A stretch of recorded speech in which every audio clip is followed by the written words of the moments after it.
साथियों नमस्कार, जय हिंद। कैसे हो आप सभी? उम्मीद है सभी साथी बहुत बढ़िया होंगे, बहुत ही मस्त होंगे, बहुत ही जबरदस्त होंगे। दोस्तों, आपकी पॉलिटेक्निक की एंट्रेंस एग्जाम की तैयारी बहुत ही शानदार चल रही होगी। साथियों, आप देख रहे हैं अपना पसंदीदा यूट्यूब चैनल लर्निंग डे और मैं हूं आपके साथ आपका अपना दोस्त सौरभ ओझा।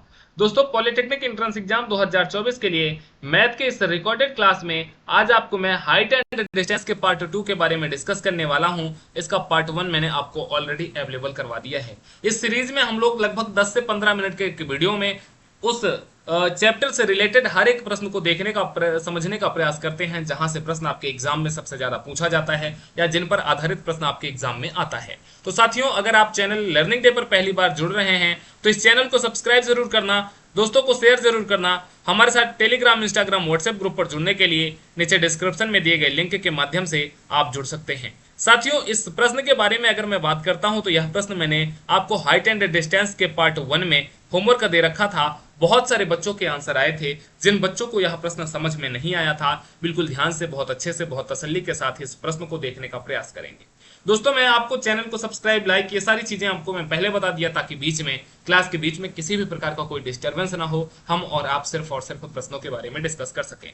प्रश्न कह रहा कि एक ऊर्ध्वाधर खंभे की परछाई, ऊर्ध्वाधर का मतलब हो जाता है आपका वर्टिकल।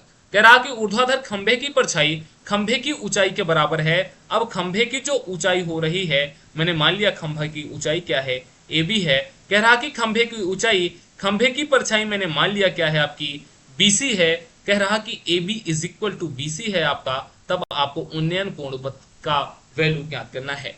जिन बच्चों ने पार्ट 1 की क्लास देखी होगी उन बच्चों को जरूर पता होगा कि ये कैसे सॉल्व हो रहा है। अगर आपने पार्ट 1 की वीडियो नहीं देखी है तो ऊपर आपको एक लिंक मिल जाएगी, वहां पर आप पार्ट 1 की वीडियो जरूर देख लेना। दोस्तों, हर एक वीडियो बहुत इंपॉर्टेंट है। मुझे ऐसे प्रश्नों को सॉल्व करने के लिए सबसे पहले एक त्रिभुज बना देना है। यहाँ पर बन गया आपका त्रिभुज एबीसी। अब आपको इसी थीटा की वैल्यू ज्ञात करनी है।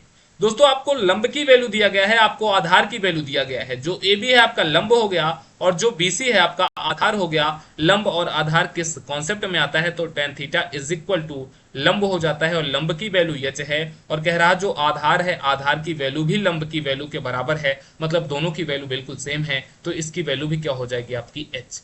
एच अपान एच है, मतलब एच से एच कैंसिल हो जाएगा। सिंपली आपको मिल जाएगा tan theta is equal to 1। ये तो बहुत आसान था sir, tan theta is equal to 1 मिल गया।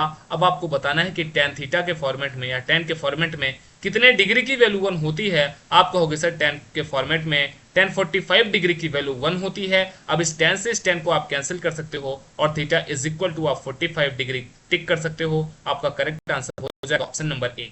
ध्यान देना, कहीं पर भी अगर लंबाई इज इक्वल टू परछाई या छाया की लंबाई हो जाती है तो वहां पर जो आपका उन्नयन कोण या अवनमन कोण बनेगा हमेशा और हमेशा सिर्फ और सिर्फ आपका 45 डिग्री बनेगा।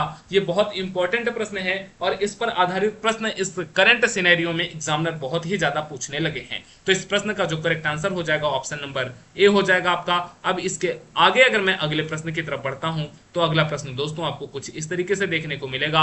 अब इस प्रश्न को देखते ही मैक्सिमम बच्चों के बिल्कुल करेक्ट आंसर कमेंट सेक्शन में आ जाने चाहिए। भाई, अगर अभी भी आपके आंसर नहीं आ रहे हैं तो समझ लेना कि आपका ध्यान कहीं और है और आप सिर्फ और सिर्फ इस क्लास को एक मूवी की तरह सामने लगा करके बैठ के देख रहे हैं। आपके हाथों में ना तो कॉपी है, ना तो आपके हाथों में कलम है।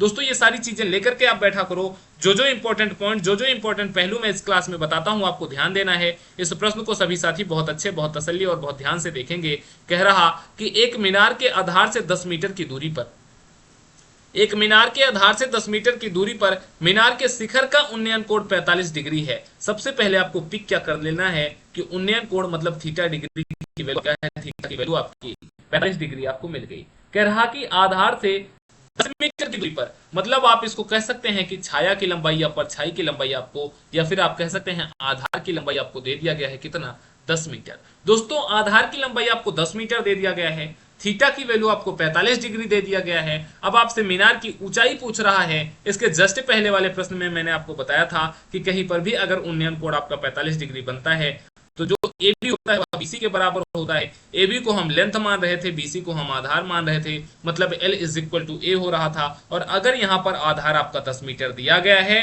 तो जो उस मीनार की ऊंचाई होगी, जो उस मीनार की वहां भी आपकी 10 मीटर ही होगी और करेक्ट आंसर हो जाएगा दोस्तों आपका option number B is the correct answer. बहुत ही इंपॉर्टेंट है। ऐसे प्रश्न मैं आपको 2 आज के क्लास में करवा चुका हूं। अब ऐसा प्रश्न अगर आता है तो आपको देखते ही सबसे पहले टिक कर देना है। बिल्कुल किसी भी प्रकार की कोई कंफ्यूजन आपको ऐसे प्रश्नों में नहीं रखना है। अब अगले प्रश्न की तरफ अगर दोस्तों मैं बढ़ता हूं, अगला प्रश्न थोड़ा सा आपके लिए इंपॉर्टेंट हो जाएगा और इस प्रश्न को आप इंपॉर्टेंट प्रश्न के रूप में मार्क कर सकते हैं। ऐसा प्रश्न आपके एग्जाम में बहुत बार आता है क्योंकि इसमें 2 वैल्यू दी गई होती है और आपको थोड़ा सा अपना एक्स्ट्रा लॉजिक लगा करके ऐसे प्रश्नों को सॉल्व करना होता है। सबसे पहले अगर मैं आपको एक चीज बताऊंगा कि कोई भी प्रश्न अगर आपको समझ में नहीं आता है तो कम से कम उस प्रश्न को आपको 3 बार पढ़ना चाहिए। बहुत बार ऐसा होता है कि प्रश्न का जो आंसर होता है प्रश्न में ही छिपा होता है, बस आपको प्रश्न समझ में आ जाए बस। अब दोस्तों अगर इस प्रश्न के बारे में मैं बात करता हूं और इस प्रश्न को अगर मैं समझने का प्रयास करता हूं तो कह रहा कि 24 मीटर और 36 मीटर की ऊंचाई वाले 2 खंभे के शिखर एक तार से जोड़े गए हैं। प्रश्न कह रहा कि 24 मीटर का एक खंभा है, इसको मैंने मान लिया 24 मीटर का खंभा, और कह रहा दूसरा 36 मीटर का खंभा है। अगर दोनों का बेस सेम है तो 36 मीटर का खंभा थोड़ा सा ज्यादा ऊपर हो जाएगा। यह हो गया आपका 36 मीटर का खंभा। एक 24 मीटर का खंभा हो गया, दूसरा 36 मीटर का खंभा हो गया, और कह रहा दोनों के शिखर एक तार से जोड़ दिए गए हैं। मैंने दोनों के शिखर को तार से जोड़ दिया। चलिए मैं इसका नामकरण भी कर देता हूं। मैंने छोटे वाले जो 24 मीटर लंबा खंभा है उसका मैंने नामकरण ए भी कर दिया और बड़े वाले खंभे का नामकरण मैंने सी डी कर दिया। अब दोनों के शिखर क्या हो जाएंगे, छोटे वाले का शिखर ए हो जाएगा, बड़े वाले का शिखर सी हो जाएगा। दोनों को मैंने जोड़ दिया, आपको क्या मिल गया, ए सी मिल गया। कह रहा जोड़ने के बाद यदि तार समतल के साथ 60 डिग्री का कोण बनाता है। अब मुझे एक चीज बताना, कह रहा तार समतल के साथ 60 डिग्री का कोण बनाता है तो तार की लंबाई आपको बतानी है। मतलब तार का मतलब आपको एसी की वैल्यू ही इस प्रश्न में ज्ञात करना है। कितना आसान प्रश्न है, लेकिन कुछ बच्चे कहेंगे सर यह प्रश्न कहां से आपने करवा दिया, कैसे आपने करवा दिया।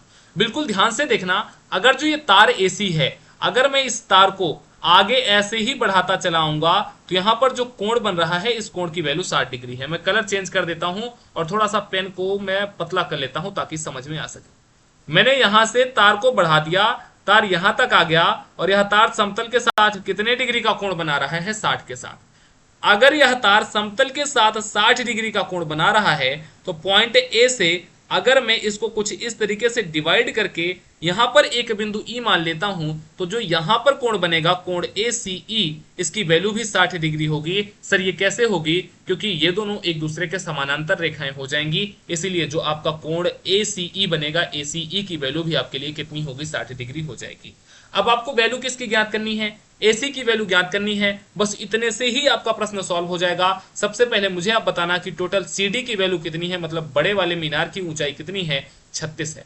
छोटे वाले मीनार की ऊंचाई मतलब एबी की ऊंचाई आपको कितनी दी गई है, आप कहोगे सर 24 दी गई है और एसी का मान आपको ज्ञात करना है। यहां से अगर मैं पूछूं कि आप सीई की लंबाई बताइए तो सीई की लंबाई क्या हो जाएगी, जो सीई लंबाई है यह सीडी में से अगर मैं इस सीडी पूरे भाग में से अगर मैं ये भाग दूं तो मुझे सीई की लंबाई मिल जाएगी और सीई की लंबाई आपकी हो जाएगी 36 माइनस एबी की लंबाई क्या हो जाएगी 24। 36 में से 24 आप घटाओगे आपको वैल्यू क्या मिल जाएगी, 12 मिल जाएगी। मतलब जो सीई की वैल्यू आपको मिल गई 12 मिल गई। अब इतनी कॉन्सेप्ट को ही मैं यहाँ पर बिल्कुल एक सेम प्लेन पेज पर मैं आपको समझाने का प्रयास करता हूँ और यहाँ पर मैं इसको बना देता हूँ। मैंने यहाँ पर बना दिया बिल्कुल सेम फिगर कुछ इस तरीके से। इसका नाम था ए, इसका नाम था बी, इसका नाम था सी, इसका नाम था डी, इसका नाम था ई और इसकी वैल्यू मुझे मिल गई 12 और यहाँ पर जो थीटा का वैल्यू बन रहा है यह डिग्री आपको बन रही है 60 डिग्री। आपको एसी की लंबाई ज्ञात करनी थी साथियों। अगर आपको ऐसे प्रश्न में एसी की लंबाई ज्ञात करनी है, अब आपको क्या करना है, यह त्रिभुज आपका कौन सा बन रहा है, त्रिभुज एसीई में आपको ध्यान से देखना है। अगर त्रिभुज एसीई में देखोगे तो ये वैल्यू आपकी क्या हो गई, लंब हो गई और यह वैल्यू आपकी क्या हो गई, कर्ण हो गई। अब लंब और कर्ण का रिलेशन किस में मिलता है, तो आप कहोगे सर लंब और कर्ण का रिलेशन जो है वह साइन के फॉर्मेट में मिलता है। मतलब sine theta is equal to आपका हो जाएगा लंब, और लंब की वैल्यू क्या है यहाँ पर सीई है और कर्ण की वैल्यू क्या है आपके लिए, तो कर्ण की वैल्यू एसी है। अगर मैं बात करता हूं सीई का मान आपको कितना मिला है, तो आप कहोगे सर सीई का मान मुझे 12 मिल गया है और एसी का मान मुझे ज्ञात करना है। एसी की जगह पे मैं एसी ही रहने देता हूं। साइन थीटा है और थीटा की वैल्यू मुझे क्या मिली है, आप कहोगे सर थीटा की वैल्यू मुझे 60 डिग्री मिली है। मतलब sine 60 degree is equal to आपको प्राप्त हो जाएगा, यहां पर मैं लिख देता हूं sine 60 degree is equal to 12 upon AC. अगर मैं बात करता हूं साइन 60 डिग्री की वैल्यू कितनी होती है, तो आप कहोगे सर √3/2 हो जाती है साइन 60 डिग्री की वैल्यू। और यहां से अगर मैं इतने कॉन्सेप्ट को सॉल्व करना चाहूं तो 2 का गुणा 12 में हो जाएगा और AC का गुणा √3 में हो जाएगा। तो आपको मिल जाएगा 12 गुणे 2 is equal to AC √3। AC की वैल्यू अगर आपको ज्ञात करनी है तो यहां से आपको प्राप्त हो जाएगा AC इज इक्वल टू 12 गुणे 2 डिवाइडेड बाई √3। और अगर आपको ऐसे प्रश्न को आगे सॉल्व करना है तो √3 से ऊपर और नीचे आपको मल्टीप्लाई कर देना पड़ेगा। ऊपर आपको मिल जाएगा 12 दूनी 24 √3 और नीचे आपको क्या मिल जाएगा, √3 में 3 से मल्टीप्लाई करने पर 3 मिल जाएगा।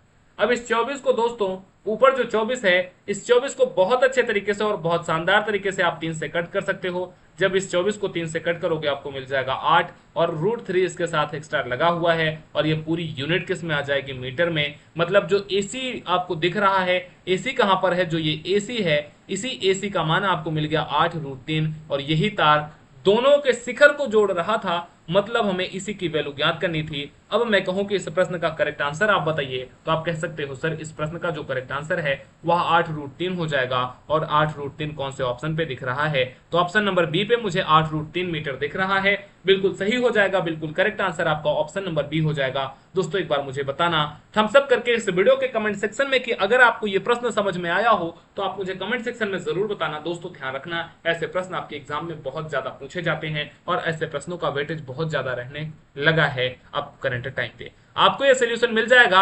अगर आपको ये पीडीएफ चाहिए तो आप हमारे साथ टेलीग्राम पे जुड़ जाना, वहां पर मैं आपको ये पीडीएफ शेयर कर दूंगा। दोस्तों आपके लिए ये आज का होमवर्क का प्रश्न है कि किसी पेड़ की छाया की ऊंचाई √3 गुनी है तो सूर्य के उन्नयन कोण का मान आपको ज्ञात करना है। यह आपके लिए होमवर्क का प्रश्न है, इसका आंसर सभी साथियों को कमेंट सेक्शन में करना है। अभी मैं आपको एक और होमवर्क का प्रश्न दिखाऊंगा, उसके पहले दोस्तों मैं आपके साथ एक इन्फॉर्मेशन शेयर कर दूं कि अगर साथियों आप लर्निंग डे के साथ सफल बैच से जुड़ना चाहते हो तो इस बैच की फीस सिर्फ और सिर्फ 129 रुपए आप जुड़ सकते हो, जिसमें आपको फिजिक्स, केमिस्ट्री, मैथ तीनों सब्जेक्ट की क्लासें अवेलेबल करवाई जाएंगी। इस बैच से जुड़ने के लिए आप मुझे इस नंबर पर 7080124783 या फिर अविरल सर के नंबर 8174855816 पर संपर्क करके लर्निंग डे के बैच, सफल बैच से जुड़ करके अपनी तैयारी को और ज्यादा स्ट्रांग करके पॉलिटेक्निक एंट्रेंस एग्जाम 2024 में गवर्नमेंट पा सकते हो।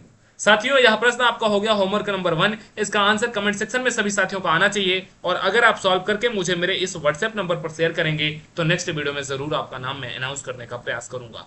अगला प्रश्न आपके लिए होमवर्क का कुछ इस तरीके से है। यह आपका हो गया होमवर्क नंबर 2 और दोस्तों इसी के साथ आपका हाइट एंड डिस्टेंस के जितने भी इंपॉर्टेंट प्रश्न जहां से पिछले 3 से 4 सालों में प्रश्न पूछे गए हैं वो मैंने आपको करवा दिए हैं। अब आपको इसको तैयार करके ही एग्जाम सेंटर में जाना है ताकि आपकी तैयारी और ज्यादा स्ट्रांग हो सके, आपको और अच्छे तरीके से नंबर मिल सके। तो साथियों वीडियो कैसी लगी कमेंट सेक्शन में जरूर बताना। वीडियो को लाइक, चैनल को सब्सक्राइब, दोस्तों को शेयर जरूर करना। नेक्स्ट चैप्टर, नेक्स्ट वीडियो के लिए आप तैयार रहिए। हाइट एंड डिस्टेंस का चैप्टर यहीं पर होता है समाप्त। नमस्कार, टेक केयर, थैंक यू, जय हिंद, टाटा।